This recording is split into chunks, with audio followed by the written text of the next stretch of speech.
To find out an animated film called K-Pop Demon Hunters is getting a lot of praise and hype is an odd experience for me.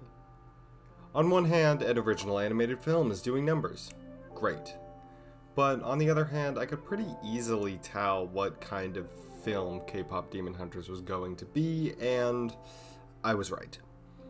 To be fair, my original assessment was more negative, but the overall shape of this film is pretty obvious going in.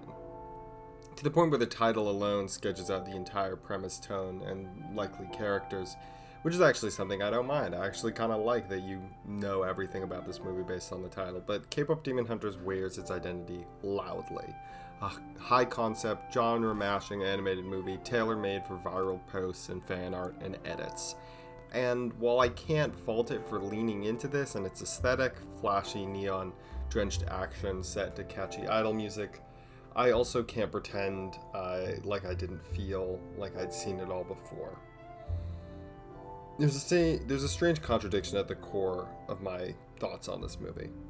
I want to support original animation, especially animated films that aren't tethered to an existing franchise, but originality in concept doesn't mean originality in execution, and this is where my problem with K-Pop Demon Hunters lies.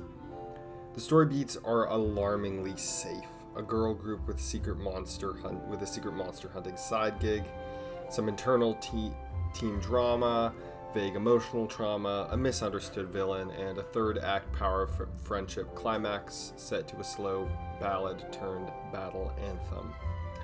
It's a storyboard pulled from a focus group's dreams, as well as a dozen animated films made within the last decade. That said, there's an undeniable craft on display. The animation is slick and energetic, the fight choreography inventive, and the music, though very clearly designed for maximum social media remixability, is pretty good. But the polish doesn't quite hide how calculated it all feels. It's not that the film lacks heart, it just never surprises you, never challenges you. It delivers exactly what you expect. No more, no less.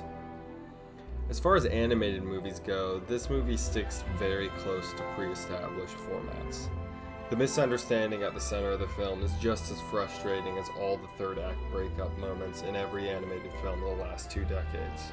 It's stupid and annoying, a conflict that would easily be solved by simple, honest communication. The fantasy elements of the film are interesting in concept, but they wind up raising more questions than answers. The lead character Rumi is half demon. How does that work? It feels important to understand how that could even be possible, but the film doesn't bother to explain it. The film builds up the rival demon boy band as a real threat, but in combat the demons go down without much of a fight, so why don't the girls just kill them? They have many days to get the job done, but they don't. It's a very frustrating experience. In a way, K-Pop Demon Hunters is emblematic of where a lot of original animation is right now. Bold on the surface, but risk-averse underneath. It's definitely a victory for entertainment, but it's a warning about predictability.